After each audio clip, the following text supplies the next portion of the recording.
Brian Norman Jr. is open for a Teofimo Lopez fight, but he's targeting titles in history. I got some things to say about that. Let's talk. Push the weight enough flex. The live is 1 in the 6. With the runner boy, you nigga, no question. You will run a motherfucker hot stepping. Hey, you never had a big enough weapon. Motherfucker never learned your lesson. I'm an 88 pack nigga. I'm an 88 pack nigga. I mean, day walker, drink blood, fangs out, full moon, motherfucker change like a hoe, nigga. I'm just a nigga from the hood trying to stack a little cheddar for the money. Drew Titan Bronx on deck. Shout out to the mighty LDBC. Let's get to it. The young man Brian Norman Jr. A name.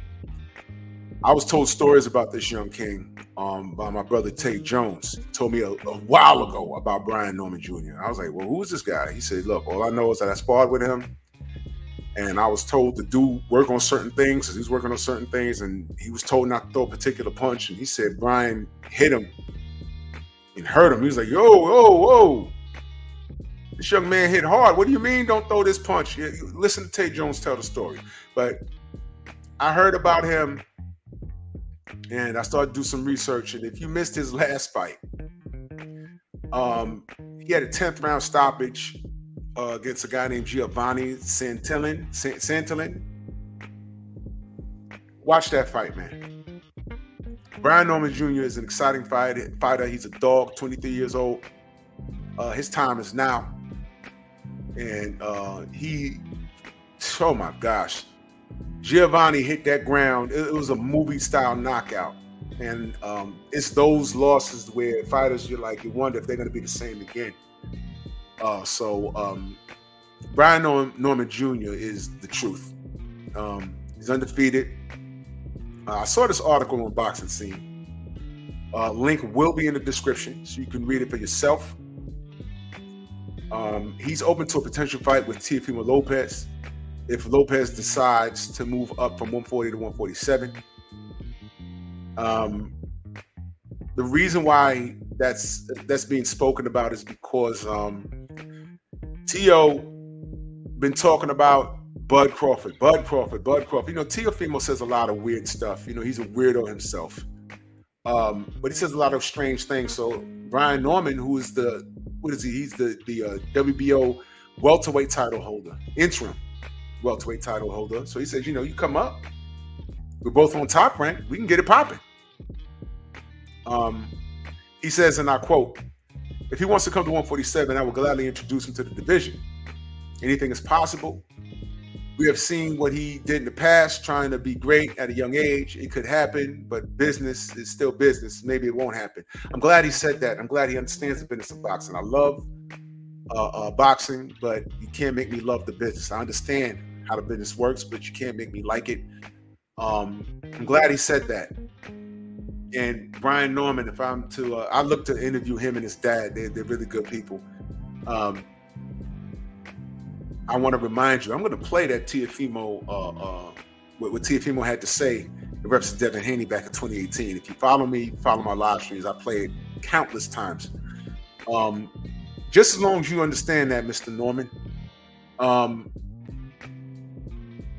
they ain't with you because you're black. Yeah, I said it. They ain't with you. It's top rank.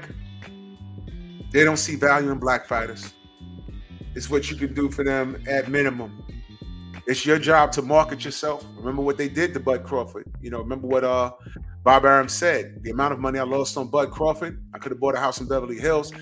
Meanwhile, Bob Arum is what? The promoter. So what is Bud supposed to do? Promote himself? Never forget that when it came time for Bud Crawford to get the Manny Pacquiao fight, what did Bob Arum do? And what did he tell us we did? What did he tell us he did? We said, what's up with the Bud Crawford and Manny Pacquiao fight? He said, I killed the fight. Why'd you do that? Because I know how it ends. That's what he said. Look it up. And Manny's such a nice guy. So you lost money on Bud Crawford. You blame Bud Crawford for not being a big enough mouthpiece for himself. You blame that on Bud Crawford. But in the same breath, you killed the Manny Pacquiao fight, which would have been Bud's breakout fight. And you killed it. Why? Because you valued your friendship with Manny Pacquiao more than the excellence, the potential superstardom of Bud Crawford. You put friendship ahead of that. So that makes you a nice guy to Manning, but it makes you an idiot to Bud Crawford. I know, but I'm black and Bud is black, and when we talk about racism, we're just complaining too much. So these are things that I hope Brian Norman and his dad are privy to. I hope that they understand these things. Look, nobody, and see, listen, on my channel, I'm going to tell you when I take things personal. I want Teofimo Lopez to get his head knocked off. So I hope he does go up and fight Brian Norman Jr. Because I think Brian Norman Jr. will do it. All right. Now, Teofimo said, he mentioned Bud Crawford. Bud Crawford's at 147, but Bud is moving to 154. So there goes that. And plus, Teo, he's also a clout chaser. You understand? Listen, man. He says in this article, the main thing is knowledge is power, but history will forever repeat itself. That's what he said. You learn from the past, what made this person great, and that person is great. If you follow what they do, or even more, you could just be as good as them or even better. The more you know about history, the more you can do today.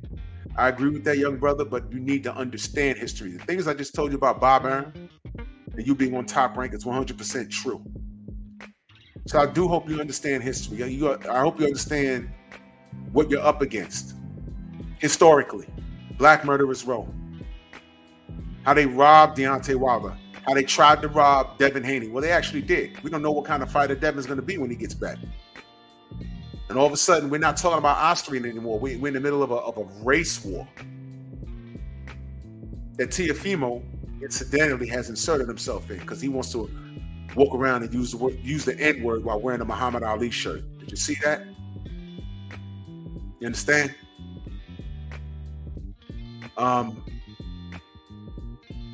So history is very important, Brian Norman Jr. and to his dad. I mean, like I said, they're really good people, man. And I wish them everything and the best. But I do hope you understand what history is. And you have to move accordingly. You're already on Top Rank. So the deck is stacked against you. You have all the talent in the world. You're going to have to market yourself because no one's going to do it for you. You can call out Teofimo Lopez, but I seriously doubt he'll fight you, especially after looking at your last fight and looking at Teofimo's last fight. Apparently, his power didn't transition at 140. So I don't know why he's calling out Bud Crawford.